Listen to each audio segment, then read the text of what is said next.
वाइजनिट education के इस channel में मैं प्रणव मेहता आपका फिर से स्वागत करता हूं।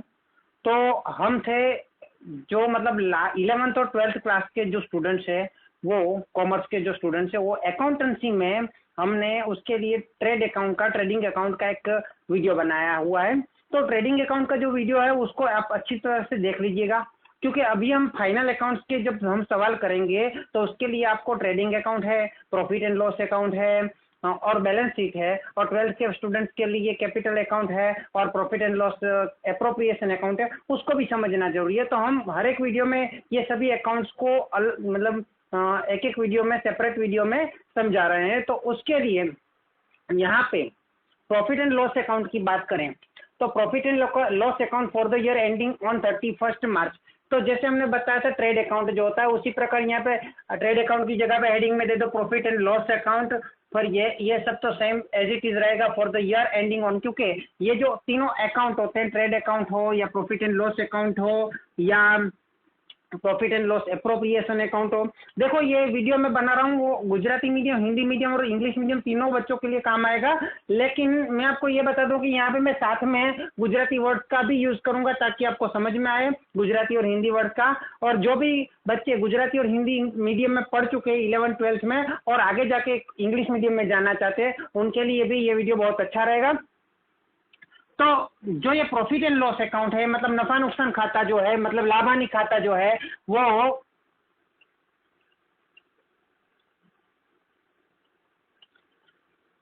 जो है वो ड्यूरेशन का होता है, वो एक दिन का नहीं होता, वो ड्यूरेशन का होता है। वो जो ड्यूरेशन है वो 31 मार्च और 2000 समझ लेते हैं, यहाँ पे 2017 को खत्म हो रहा है।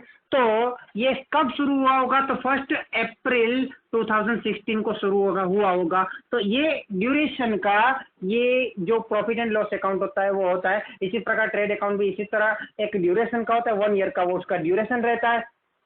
तो for the year ending use किया है, एंडिंग ऑन 31 मार्च। तो कहां से शुरू हो रहा है, एक साल आप माइनस कर दो तो आपको पता चल जाएगा। और जब पार्टनरशिप फर्म या फिर सोल ट्रेड होगा तो भी मतलब फर्म होगा और उसका जो नाम होगा वो आपको यहाँ पे लिखना है। उसके बाद आपको यहाँ पे एक खाता का मतलब अकाउंट का स्ट्रक्चर बना लेना है। यहाँ पे लिखना होता गुजराती में पूरा थता वर्षનું 31/3/2000 खाली जग्याના રોજ પૂરા થતા વર્ષનું નફા નુકસાન ખાતું જે તે ફોર્મનું હોય, બરાબર છે। उसके बाद अभी देखा जैसे कि हमने ट्रेड अकाउंट देखा था, तो ट्रेड अकाउंट में लास्ट में यहाँ पे इस साइड आपका ग्रॉस प्रॉफिट आया था, तो उसको आपको यहाँ पे लाना है ग्रॉस प्रॉफिट। लेकिन वो ग्रॉस प्रॉफिट है बाय कहाँ से ला रहे हैं? ट्रेड अकाउंट से, ट्रेडिंग अकाउंट, ग्रॉस प्रॉफिट जिस मतलब काचो नफो मतलब सकल लाभ, वो यहाँ पे हम लिख देंगे। अगर वहां पे आपका ग्रॉस लॉस हुआ होता तो इसका क्रॉस एंट्री यहाँ पे आता, तो हम यहाँ पे लिखते to trading account gross loss, यहाँ पे लिख देते हैं। उसके बाद आपका ये अकाउंट शुरू होता, और ये अकाउंट शुरू होने, ये अकाउंट शुरू होता तो ये अकाउंट में आपको क्या करना है, जैसे मैंने बताया था ट्रेड अकाउंट भी एक एक्सपेंस, उसमें मतलब जो हमारा डेबिट साइड एक्सपेंसेस लिखते हैं हम और क्रेडिट साइड हमारी इनकम्स लिखते हैं। तो उसी प्रकार इसमें भी एक्सपेंसेस और इनकम लिखते हैं। लेकिन ट्रेडिंग अकाउंट में और प्रॉफिट एंड लॉस में क्या डिफरेंसेस है? प्रॉफिट एंड लॉस में और प्रॉफिट एंड लॉस एप्रोप्रिएशन में क्या डिफरेंसेस है? मतलब નફા નુકસાન ખાતું અને વેપાર ખાતામાં શું ફેરફાર છે, શું તફાવત છે, અને નફા નુકસાન ખાતું અને નફા નુકસાન ફાળવણી ખાતામાં શું તફાવત છે, એ જો समझ पड़ी जाए तो અહીંયા તમારે ખાતાની અંદર કઈ કઈ વિગત આવશે, इस खाते में आपको, इस अकाउंट में आपको क्या क्या चीजें आएगी वो आपको पता चल जाएगा। उसके लिए मैंने ट्रेडिंग अकाउंट में भी समझा, तो उस वीडियो में भी समझा, तो वापस समझा रहा हूँ कि कोई भी चीज का प्रोडक्शन होता है या ट्रेड होता है या व्यापार होता है, तो वो प्रोडक्शन करने के लिए जो भी चीजें हमें खर्च होता है वो पूरा हमारा ट्रेड अकाउंट में आता है। जो मैंने बोला था कि सबसे पहले तो मटेरियल लगता है, जैसे कि ये बनाने के लिए प्लास्टिक का मटेरियल लगेगा। उसके बाद उसको लाने का एक्सपेंसेस लगता है, जैसे कि वेजिस है, उसके ऊपर जो पर्सन काम कर रहे हैं मजदूरी लगता है। उसके बाद उसको लाने का खर्च होता है, मतलब ट्रांसपोर्टेशन खर्च, एक्सपेंसेस वो सब लगता है, वेजेस लगता है। उसके बाद हमें लगता है इसके ऊपर फैक्ट्री एक्सपेंसेस। तो फैक्ट्री एक्सपेंसेस में ये प्रोडक्शन करने के लिए जो भी एक्सपेंस होता है वो सब लगता है। तो यहाँ तक के सारे जो हमारे एक्सपेंसेस है, खर्च है, वो पूरे ट्रेड अकाउंट में आते हैं। उसके बाद क्योंकि अभी ये उत्पादन हो गया, प्रोडक्शन हो गया, फैक्ट्री एक्सपेंसेस या उसको प्रोडक्शन एक्सपेंसेस भी बोल सकते हैं, तो वो सब ट्रेड अकाउंट में आ जाता है। उसके बाद जितने भी एक्सपेंसेस, ये प्रोडक्शन तो हो गया, लेकिन इसको अभी मार्केट में भेजना है, वहां तक के सारे एक्सपेंसेस जो है वो हमारा प्रॉफिट एंड लॉस में आएगा। जैसे कि यहाँ पे हम बोल दे एडमिनिस्ट्रेशन एक्सपेंसेस,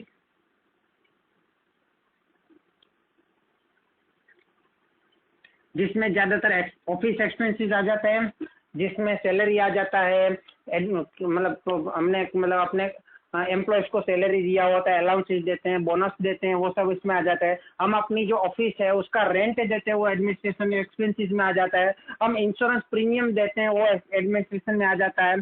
प्रोडक्शन का भी इंश्योरेंस प्रीमियम उसी में ही आ जाता है। टैक्सेस जो गवर्नमेंट को चुकाते हैं वो भी उसमें आ जाता है। पोस्टेज, हम लेटर लिखना पड़ता है, ऑर्डर देने के लिए लेटर लिखना पड़ता है, ऑर्डर आता है तो हमें कुछ दूसरे काम के लिए, प्राइस मंगवाने के लिए लिखवाना पड़ता है, फिर ऑर्डर को कैंसिल करने के लिए लिखना पड़ता है। तो वो सब लेटर के लिए पोस्टेज लगता है, वो भी हमें यहाँ पे लिखना पड़ता है। उसके लिए कागज लगता है, प्रिंटिंग लगता है, स्टेशनरी लगता है, तो वो भी हमारे एडमिनिस्ट्रेशन एक्सपेंसेस में आ जाते हैं। लीगल चार्जेस कभी कभी देना पड़ता है, हमारे बिजनेस को स्टार्ट करना है या फिर कुछ लीगल एक्स्ट्रा चार्जेस होते हैं, वो सब यहाँ पे ही आ जाएंगे। ऑडिट फीस है, ऑडिटर से हमें ऑडिट करवाना पड़ता है अपना अकाउंट, अगर कुछ अमाउंट से ज़्यादा हो गया हमारा बिजनेस तो वो ऑडिट फीस भी या अकाउंटिंग फीस भी इसमें ही आ जाता है। इलेक्ट्रिसिटी एक्सपेंसेस जो है, जो हमारी बिजली ऑफिस में लगती है वो नहीं, जो हमारी फैक्ट्री में लगती है, वो फैक्ट्री में जो बिजली लगती है, फैक्ट्री में जो इलेक्ट्रिसिटी लगती है वो मशीनरीज को चलाने के लिए लगती है, इसलिए वो मशीनरीज का है तो वो वहाँ पे ट्रेडिंग अकाउंट में आएगा। लेकिन ऑफिस के लिए जो इलेक्ट्रिसिटी लगेगी वो यहाँ पे प्रॉफिट एंड लॉस में आएगा। उसके बाद दिया है कंट्रीब्यूशन टू प्रोविडेंट फंड।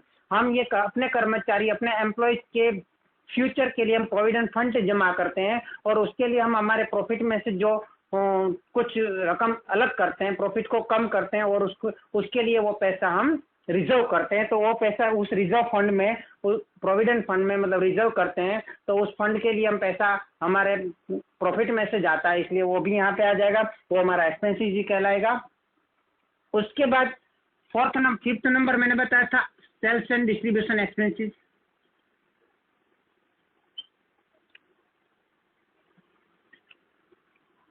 तो उसमें कैरिज आउटवर्ड, जैसे कि उसमें हमारा ट्रेडिंग अकाउंट में आया था कैरिज इनवर्ड, इसी तरह मतलब माल जब आता है, आवक माल गाड़ा पाड़ा बोलते हैं जिसको, और अभी यहाँ पे आएगा कैरिज आउटवर्ड, मतलब आवक माल गाड़ा, जावक माल गाड़ा पाड़ा, या फिर माल हम यहाँ पे से हम पैकिंग करके सप्लायर्स को बेचते हैं, तो वहाँ पे भाड़ा अगर हम चुकाते हैं तो वो यहाँ पे आएगा कैरिज आउटवर्ड।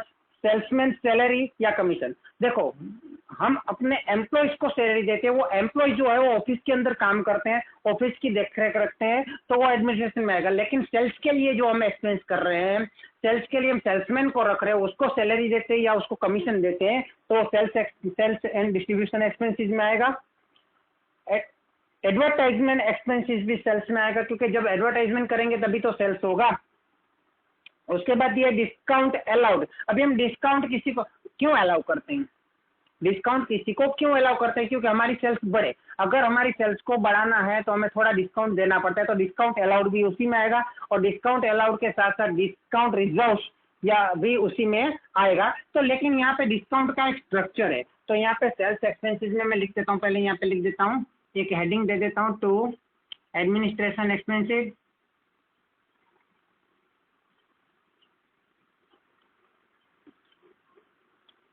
उसके बाद यहाँ पे लिख देता हूँ to sales and distribution expenses. लेकिन यहाँ पे डिस्काउंट अलाउड जो है उसका एक स्ट्रक्चर है, वो तो आपको याद रखना पड़ेगा। डिस्काउंट अलाउड, उसमें हमें प्लस करना है डिस्काउंट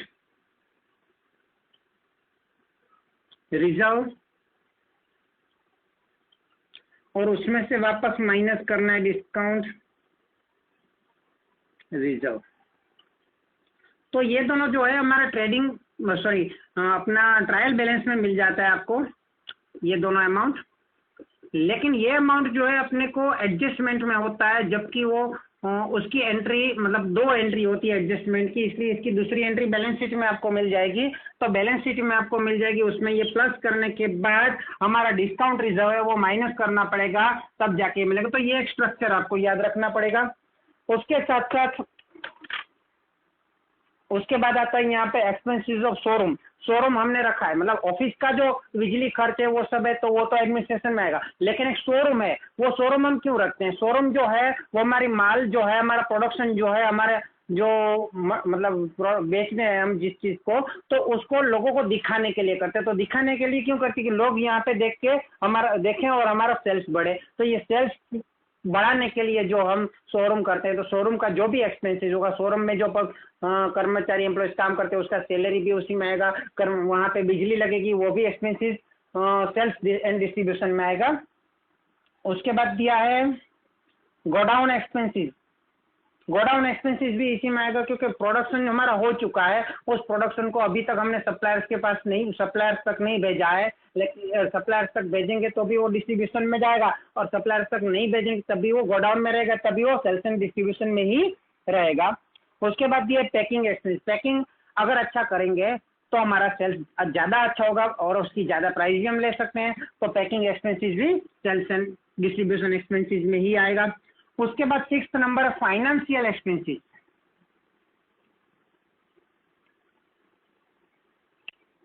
तो फाइनेंशियल एक्सपेंसेस जो है वो भी यहाँ पे हम नंबर दे देते हैं 2। ये हो गया हमारा 4th नंबर, ये हो गया 5th नंबर, और ये हो गया 6th नंबर। तो फाइनेंशियल एक्सपेंसेस।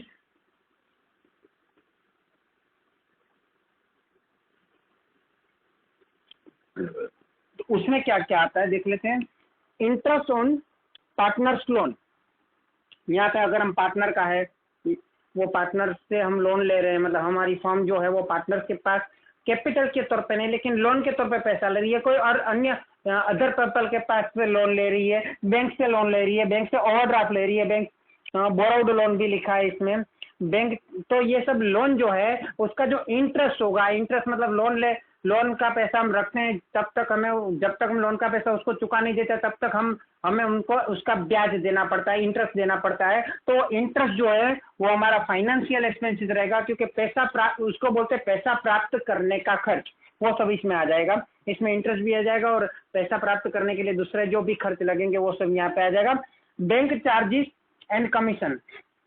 बैंक वाले जो चार्जेस लेते हैं, एटीएम के चार्ज लेते हैं, दूसरे कमीशन लेते हैं, दूसरा हमारा काम करके देते हैं वो चार्ज लेते हैं, तो वो सब फाइनेंशियल एक्सपेंसेस में आ जाएगा।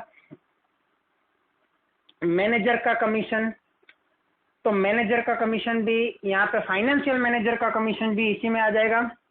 तो ये सब यहाँ पे आ गया। उसके बाद to other expenses and loss.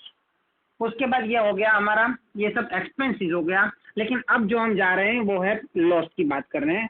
वो हमारा एक्सपेंसेस नहीं है, फिर भी हमें कुछ खर्च लगता है, मतलब हमारे कुछ लॉस होता है, हमारे प्रॉफिट को कम करने वाले कुछ अदर फैक्टर्स होते हैं, वो यहाँ पे हमें लिखने होते हैं। तो सबसे पहले मैं बता दूं यहाँ पे डोनेशन एक्सपेंसेस भी, कि कभी कभी हमें डोनेशन देना पड़ता है, दान करना पड़ता है, तो वो दान जो है वो यहाँ पे अदर में ले लिया है। तो 7th नंबर में टू अदर एक्सपेंसेस।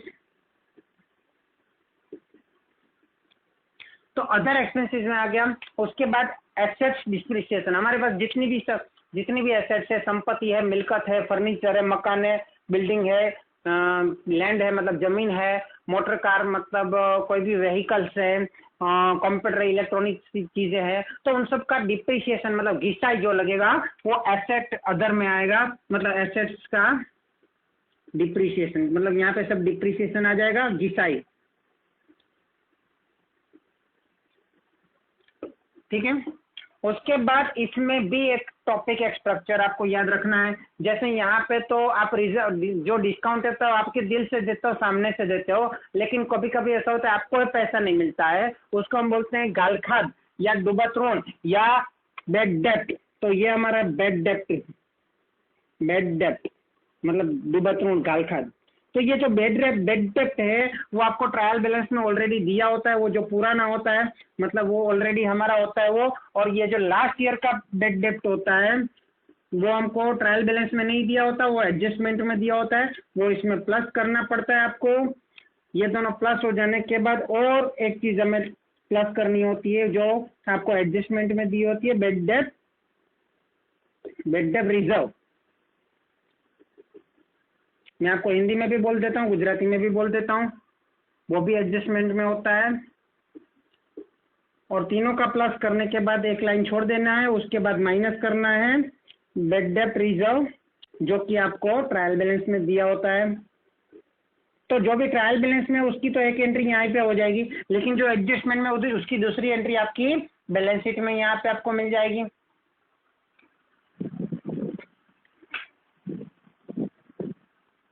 तो इसको बोलते हैं गालखाद, जो कि आपको गालखाद या डुबतरण जो कि आपको काचा सर्वे मतलब कच्ची तलपट में मिल जाता है, ये भी गालखाद है, लेकिन वो आपको एडजस्टमेंट में मतलब हवाले में समायोजन में मिल जाता है। ये गालखाद अनामत है या डुबतरण अनामत है, या इसको बोलते हैं शंकास्पद लेना अनामत है, निधि है, डुबतरण निधि भी बोलते हैं, तो वो भी आपको हवाले में या समायोजन में मिल जाता है। उसके बाद बेड डेप्ट रिजर्व, ये भी गालखाद अनामत हो या डुबतरण अनामत है, तो वो में माइनस करना लिख पड़ता है। उसके बाद हमें यहाँ पे 4 टॉपिक है, यहाँ पे 3 टॉपिक है, मतलब यहाँ पे यही है ट्रायल बैलेंस, बाद में एडजस्टमेंट को प्लस करना है, बाद में ट्रायल बैलेंस को माइनस करना है। इसी प्रकार यहाँ पे ट्रायल बैलेंस एडजस्टमेंट, लेकिन एडजस्टमेंट 2 बार आएगा और ट्रायल बैलेंस वापस माइनस में आएगा।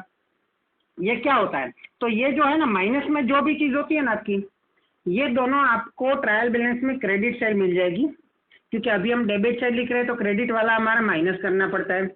और जो भी चीज़ हमें डायरेक्ट स्टार्टिंग में लिख रहे हैं वो आपको ट्रायल बैलेंस मतलब ट्रायल बैलेंस में आपको डेबिट बैलेंस मिल जाएगा, तो ये डेबिट बैलेंस मिल जाएगा, ये भी डेबिट बैलेंस मिल जाएगा, sorry debit balance.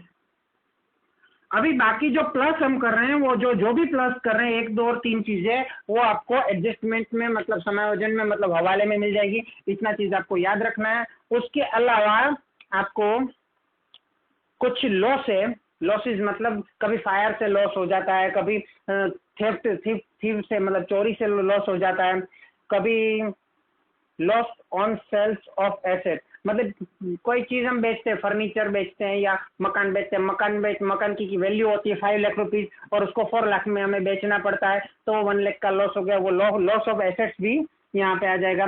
Provision for expenses और लॉस, हमारे अलग ऐसे लॉस हो जाते हैं उसके लिए हम अलग से प्रोविजन रख सकते हैं, जैसे यहाँ बेड टेप के लिए प्रोविजन रख देते हैं, उसको हम रिजर्व बोलते हैं।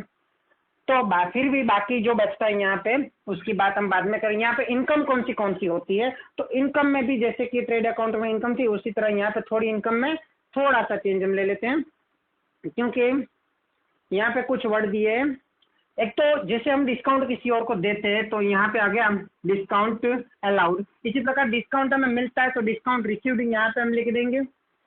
रेंट रिसीव्ड, हमने किसी को भाड़े पे मकान दिया है या कोई जगह दी है तो उसका रेंट हमें मिलेगा, तो यहाँ पे लिखेंगे। कमीशन मिलता है किसी की, तो किसी के बदले काम करने पर कमीशन रिसीव्ड यहाँ पे लिख देंगे। ब्रोकरेज रिसीव्ड यहाँ पे लिख देंगे। कंसाइनमेंट कमीशन रिसीव्ड, आड़त मतलब हमने किसी को माल बेचने के लिए दिया है और उसका कमीशन मतलब हमने किसी की तरफ से हमने माल किसी को बेच दिया है तो उसका हमें कमीशन मिल जाएगा। इंटरेस्ट ऑन इन्वेस्टमेंट, हमने कुछ इन्वेस्टमेंट किया है मतलब रोकाण किया है, विनियोग किया है, किसी और कंपनी के शेयर खरीदे हैं, किसी और कंपनी में फिक्स डिपॉजिट के तौर पे या कुछ और पैसा रखा है तो वो सब हमारा इन्वेस्टमेंट हो जाता है। किसी और कंपनी के डिबेंचर खरीदे हैं वो भी हमारा इन्वेस्टमेंट हो जाता है, तो इसका जो इंटरेस्ट होगा वो हमारे लिए इनकम हो जाएगा, हमको मिलेगा।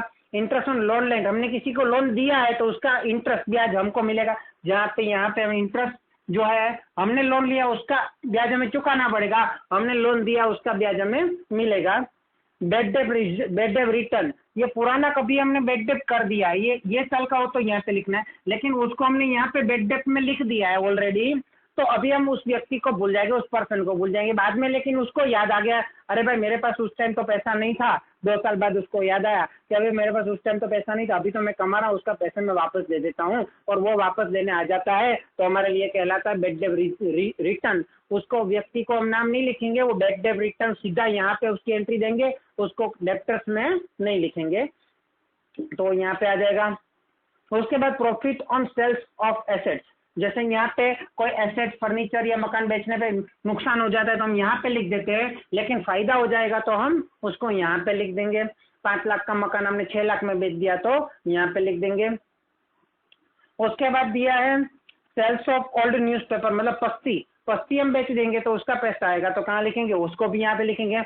अच्छा, ट्रेडिंग अकाउंट में आया था स्क्रैप, तो वो स्क्रैप कौन सा था, हमारा ये जो प्रोडक्शन हो रहा है उसमें कोई स्क्रैप हो जाता है तो वो ट्रेडिंग अकाउंट में उसकी इनकम जाएगी, वो सेल करने पे। लेकिन दूसरी कोई चीज यहाँ पे फर्नीचर ऐसी कोई चीज है, या व्हीकल्स है, ऐसी कोई चीज का स्क्रैप है, उसको हम बेचेंगे और उसकी इनकम होगी तो वो यहाँ पे आ जाएगी प्रॉफिट एंड लॉस में, इनकम फ्रॉम स्क्रैप। और बाद में दिया एक्स्ट्रा सन्ड्री इनकम, मतलब छोटी मोटी दूसरी इनकम, सन्ड्री मतलब फुटकर इनकम, परचूरण इनकम, छोटी मोटी income by profit and loss appropriation account. अभी यहाँ पे डिफरेंस, अगर यहाँ पे बड़ी रकम आती, बड़ी अमाउंट आती है इनकम भी, इनकम साइड, और एक्सपेंस साइड छोटा अमाउंट होता है टोटल, तो डिफरेंस जो निकलेगा वो यहाँ पे बचेगा और वो हमारा प्रॉफिट कहलाएगा। उस प्रॉफिट को हम बोलेंगे नेट प्रॉफिट, और ये जो नेट प्रॉफिट है उसको हम ले जाएंगे to profit and loss appropriation account,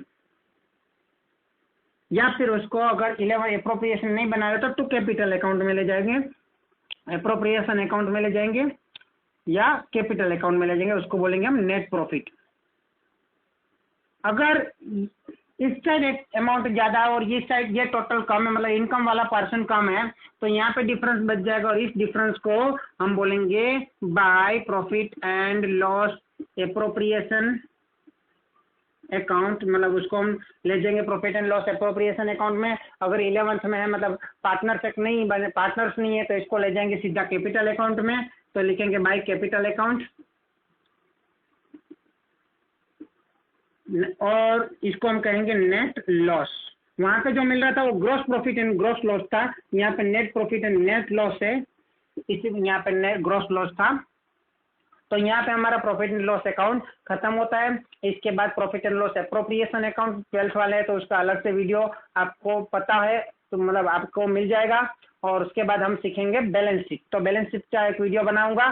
तो फ्रेंड्स, हम जो ये चैप्टर चालू करेंगे वार्षिक हिसाब, एनुअल फाइनेंशियल स्टेटमेंट्स, तो उसके पहले आपको ये सभी अकाउंट्स को समझना जरूरी है, वो अच्छे से समझ लीजिए, ये सब वीडियो अच्छे से देख लीजिएगा, तभी वो फाइनेंशियल स्टेटमेंट्स का चैप्टर जो है वो हम स्टार्ट करेंगे, क्योंकि वो पूरा बोर्ड में वो कवर नहीं हो पाएगा। इसलिए आपको मैं डायरेक्टली हेडिंग बोलूंगा कि ये हेडिंग के नीचे एंट्री देना है, या ये हेडिंग के नीचे एंट्री देना है, या ये हेडिंग के नीचे एंट्री देना है, तो उसी हिसाब से हमें काम करना पड़ेगा। हाँ, हो सकता है आपको अलग अलग जगह पे कोई बिना हेडिंग के आपको लिखवा सकते हैं, तो वो भी कोई गलत नहीं है, लेकिन हम थोड़ा ज्यादा अच्छे से सीखना चाहते हैं, हमें थोड़ा ज्यादा सीखना है, तो जैसे मैं बताऊंगा उस हिसाब से हेडिंग वाइज लिखेंगे, तो लॉन्ग टर्म हमें कोई नुकसान नहीं होगा, लॉन्ग टर्म हमें फायदा ही फायदा रहेगा। अगर हम इन फ्यूचर सीए करना चाहते हैं या कॉलेज में आगे पढ़ना चाहते हैं और अकाउंटिंग में मास्टर बनना चाहते हैं, तो हेडिंग वाइज सीखने में आपको कॉन्सेप्ट ज्यादा क्लियर होगा और आपके लिए बहुत ही अच्छा होगा। All the best.